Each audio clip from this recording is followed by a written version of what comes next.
Hello guys. आज का हमारा टॉपिक है रशिया यूक्रेन क्राइसिस, जो अभी न्यूज़ में बहुत ज़्यादा बना हुआ है।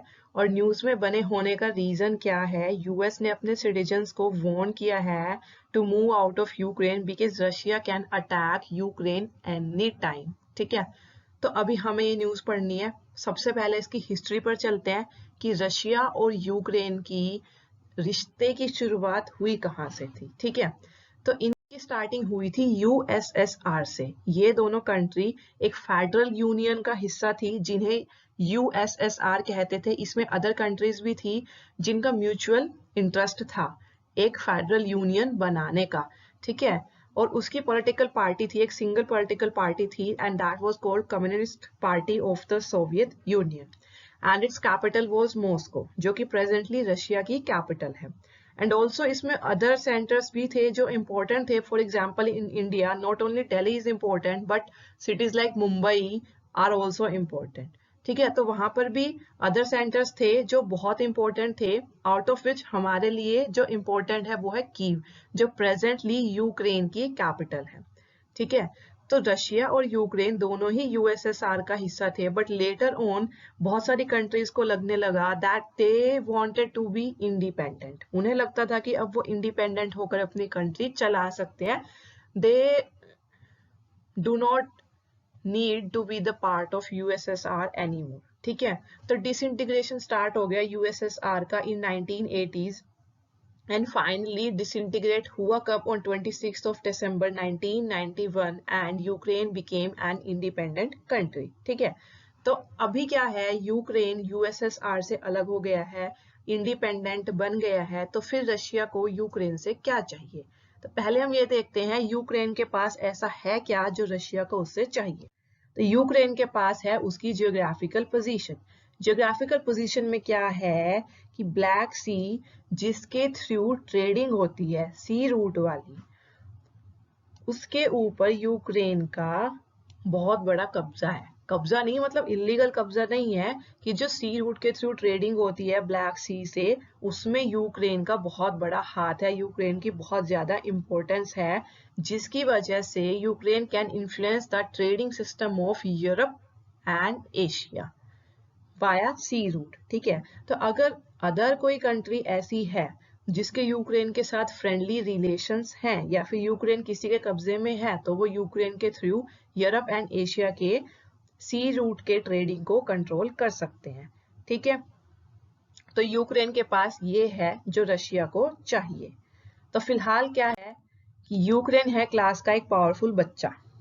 ठीक है, जो कि एक पावरफुल पोजीशन में है, और क्लास का एक ग्रुप रशिया चाहता है कि वो हमारी साइड हो जाए, एंड अदर कंट्रीज जो ये चाहती हैं कि यूक्रेन हमारी साइड हो जाए, और अगर हमारी साइड ना भी हो तो रशिया की साइड तो कभी नहीं हो, क्योंकि ये जो रशिया है ना, ये इन वेस्टर्न कंट्रीज का सबसे बड़ा कॉम्पिटिटर है in terms of trading, business and all, है ना।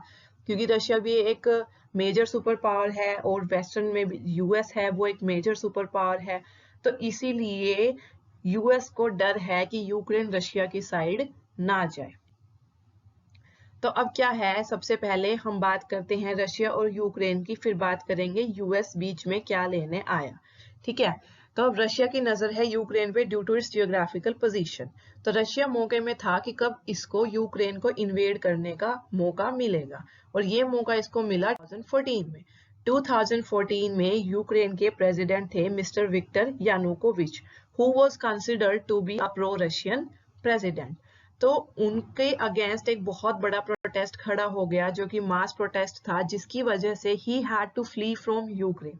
ठीक है, अभी आप सोचेंगे कि he was a pro Russian president और वो यूक्रेन छोड़कर चले गए, तो इससे रशिया को फायदा हुआ या नुकसान? होना तो नुकसान चाहिए, पर क्या हुआ, 21 नवंबर 2013 को उन्होंने यूरोपियन यूनियन के एक एग्रीमेंट की प्रिपरेशंस को जब सस्पेंड कर दिया, तो उस एग्रीमेंट के जो सपोर्टर्स थे उन्होंने एक बहुत बड़ा मास प्रोटेस्ट खड़ा कर दिया, जिसकी वजह से ही had to flee from Ukraine in February 2014, और उस कंडीशन का फायदा उठाया इन्होंने, Mister Vladimir Putin, president of Russia. और इन्होंने फायदा कैसे उठाया he ordered Russian troops to invade part of Crimean Peninsula. Crimean Peninsula क्या है? यूक्रेन का ही पार्ट है.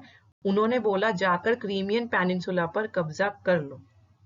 Although उनके इस रेफरेंडम को, अब ये रेफरेंडम क्या होता है, किसी कंट्री के जितने भी एलिजिबल वोटर्स हैं उनके सामने एक पॉलिटिकल क्वेश्चन रखा जाता है फॉर डायरेक्ट वोटिंग कि वेदर यू वांट इट और नॉट. ठीक है, इंडिया में ये अवेलेबल नहीं है. तो रशिया में उन्होंने एक रेफरेंडम ऑर्गेनाइज किया जिसकी इंटरनेशनल कम्युनिटी ने बहुत ज्यादा कंडेमनेशन की, बट स्टिल उन्होंने वो स्टेप ले लिया और उन्होंने बोला कि क्रीमियन पेनिनसुला पे जाके उसको इन्वेड किया जाए. तो अब बात यहाँ ये आती है कि क्रीमियन पेनिनसुला ही क्यों, यूक्रेन का कोई और हिस्सा क्यों नहीं, क्रीमियन पेनिनसुला ही क्यों? उसका जवाब है फिर से जियोग्राफिकल पोजीशन में.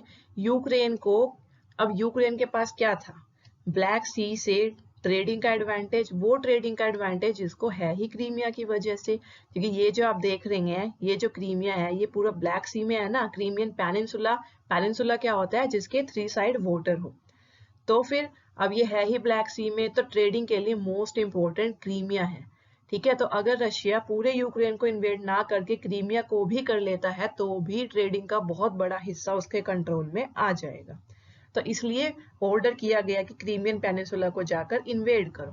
ठीक है, तो उसके बाद जब यूनाइटेड नेशंस ने अपनी ऑफिशियल स्टेटमेंट दी, उसमें उन्होंने बोला कि मॉस्को से रशियन आर्मी आई, उन्होंने यूक्रेनियन आर्मी के साथ वॉर किया and 14,000 people were found to be dead.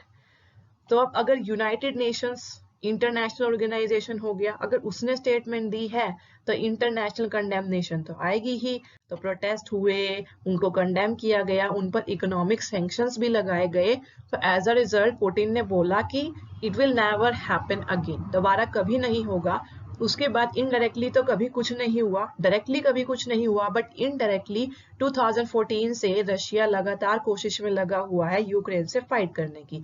What does Russia do, ये क्या करता है, कोई भी आर्मी जो यूक्रेन के साथ फाइट करती है, Russia supports that army indirectly. ठीक है, तो रशिया तब से लगा हुआ है कि यूक्रेन पर किसी न किसी तरह से तो हमारा कंट्रोल हो ही जाए. तो अब यूक्रेन है, इसके पास एक एडवांटेज है, रशिया उस एडवांटेज को चाहता है. अब क्या है, जब हमने पहले स्टार्टिंग में बात की थी कि हमारे पास जो है वो यूएस भी है जो चाहता है कि यूक्रेन उसकी साइड हो जाए. तो यूएस जो है वो रशिया की तरह उसको इन्वेड नहीं करना चाहता, वो फ्रेंडली रिलेशन रखना चाहता है यूक्रेन के साथ. तो उसने देखा कि यूक्रेन जो है अब मुसीबत में है, तो अगर आप किसी की मुसीबत में हेल्प कर दो वो बन गया दोस्त. तो यूएस ने सोचा मौका अच्छा है, बहती गंगा में हाथ धोते हैं, यूक्रेन को हेल्प ऑफर करते हैं थ्रू नाटो. अब ये नाटो क्या है, नॉर्थ अटलांटिक ट्रीटी ऑर्गेनाइजेशन, जिसमें 30 कंट्रीज हैं. वैसे तो 27 यूरोपियन कंट्रीज हैं, बट स्टिल इसमें यूएस है जो नाटो को एक बहुत हद तक कंट्रोल करती है. और ये क्या है, मिलिट्री अलायंस है, मतलब अगर किसी पर्टिकुलर कंट्री को जो कि नाटो का हिस्सा है, अगर मिलिट्री की जरूरत है तो उसकी अलाइड कंट्री उसको मिलिट्री प्रोवाइड करवा देती है. तो यूएस ने क्या बोला यूक्रेन को कि आप आकर नाटो के मेंबर बन जाओ, हम आपको मिलिट्री सपोर्ट प्रोवाइड कर देंगे. बट क्या है ना कि बहुत बड़ा ऑर्गेनाइजेशन है और इसका मेंबर बनना इतना इजी भी नहीं है. तो यूक्रेन अभी तक नाटो का मेंबर तो नहीं बन पाया है, but indirectly US through NATO is helping Ukraine. How, Ukraine के इर्द गिर्द नाटो की जितनी भी मेंबर कंट्रीज है उनमें NATO is deploying it's military. तो अगर किसी भी टाइम पे कल को रशिया का और यूक्रेन के बीच में फाइट हो जाती है तो US with the help of NATO Ukraine को प्रोटेक्ट कर लेगा, क्योंकि उसकी मिलिट्री डिप्लॉय है. And also multiple activities have been defined detected along the border of Ukraine, जो कि नाटो की तरफ से हुई है.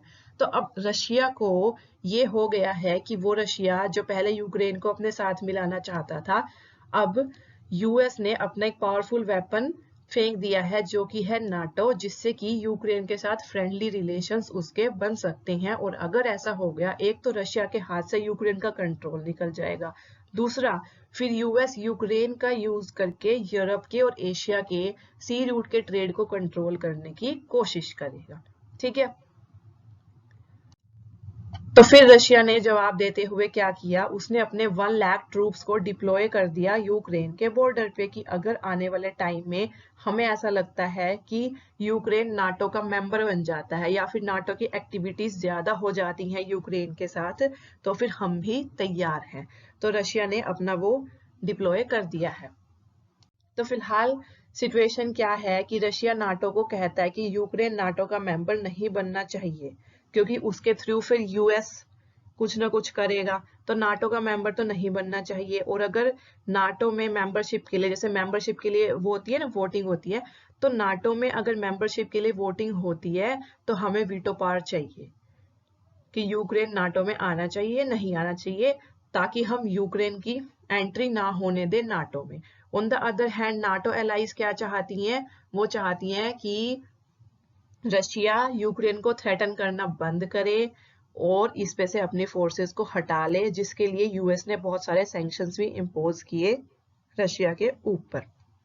ठीक है, तो स्टोरी हमने क्या पढ़ी, यूएसएसआर का हिस्सा थे यूक्रेन एंड रशिया, डिसइंटीग्रेशन हो गया, यूक्रेन इंडिपेंडेंट कंट्री बन गया 1991 में। देन जियोग्राफिकल एडवांटेज था यूक्रेन के पास, जिसकी वजह से Russia wanted to control it, और वो मौका रशिया को मिला 2014 में, बट वो वहां पर कर नहीं पाया उसको कंट्रोल। बट उसके बाद से इनडायरेक्टली वो कंट्रोल करने की कोशिश कर रहा है। यूएस ने देखा मौका अच्छा है, यूक्रेन को हेल्प ऑफर करके हम उसे अपने साइड कर सकते हैं, तो यूएस ने अपनी हेल्प ऑफर की है यूक्रेन को। ठीक है, तो मतलब डायरेक्टली कहीं से कुछ नहीं हो रहा है, रशिया भी इनडायरेक्टली कर रही है और यूएस भी नाटो के थ्रू इनडायरेक्टली कर रहा है। अब हमें देखना है इसका इम्पैक्ट। ठीक है, अगर ये सब इनडायरेक्टली भी चल रहा है और किसी दिन डायरेक्ट भी हो जाता है, मतलब कि रशिया यूक्रेन पर अटैक कर भी देता है, तो इंडिया के ऊपर उसके क्या इम्पैक्ट्स होंगे। फर्स्ट है world war scenario. In case world war होने लगता है तो इंडिया ना तो यूएस की साइड ले पाएगा और ना ही रशिया की, क्योंकि दोनों ही इसके बहुत अच्छे दोस्त हैं। सेकंड, इकोनॉमिक रिसेशन तो होगा ही होगा वर्ल्ड वॉर में। एंड थर्ड क्या है कि सिक्योरिटी कंसर्न्स भी हैं इंडिया को, क्योंकि बहुत सारी कंट्रीज जो हैं वो इंतजार में बैठी हैं कि कब हमें मौका मिले इंडिया को अटैक करने का, and but can be better than a world war. ठीक है, सेकेंड क्या है, S-1400 एक मिसाइल है जिसकी डिलीवरी होनी है रशिया से, पेमेंट कर दी गई है, बट अगर यूएस ने सैंक्शन लगा दिया तो उसकी डिलीवरी रुक जाएगी। थर्ड क्या है हमारे पास कि इंडिया और चाइना, इनके बीच में टेंशन चलती रहती है, तो चाइना वो शैतान बच्चा है जिसपे से अगर सावधानी हटी तो दुर्घटना घटी। तो फिलहाल सारे वर्ल्ड का और इंटरनेशनल एजेंसीज का फोकस है रशिया एंड यूक्रेन। फोकस वहां चला गया है तो चाइना ने एलएसी के अलोंग अपने काम करने स्टार्ट कर दिए हैं। फोर्थ क्या है कि अगर Ukraine gets help from US तो रशिया को भी किसी से हेल्प चाहिए ना, तो वो हेल्प लेगा चाइना से। अगर रशिया और चाइना जैसी दो सुपर पावर आपस में एक साथ आ जाती हैं तो it will be dangerous for India for sure. सबसे इंपॉर्टेंट इम्पैक्ट जो इंडिया के ऊपर पड़ेगा वो है एनर्जी क्राइसिस का, क्योंकि रशिया से हमें ऑयल और गैस की सप्लाई होती है, तो अगर रशिया वॉर में एंगेज हो जाता है तो हो सकता है वो सप्लाई वहां से या तो कम हो जाए या फिर पूरी तरह से बंद हो जाए। और अगर सप्लाई वहां से बंद नहीं भी होती है तो क्योंकि रशिया यूएस के अगेंस्ट खड़ा होगा, तो यूएस सभी कंट्रीज को बोल सकता है कि वो रशिया के साथ ट्रेडिंग ना करे, और अगर कोई कंट्री करती है तो उसके ऊपर सैंक्शंस लग जाएंगे। तो क्या होगा कि हमारे कंट्री में तो एनर्जी क्राइसिस आ जाएगा। और एक और इम्पैक्ट जो है वो है इंडियंस जो हमारे यूक्रेन में फंसे हुए हैं। In case Russia attacks Ukraine तो हमें हमारे इंडियंस को वहां से निकालना होगा। ठीक है, दैट्स फॉर ऑल, यही था आज के लिए इस न्यूज में। अगर आपको कुछ और जानना है या बताना है तो आप कमेंट में लिख सकते हैं। ठीक है, थैंक यू।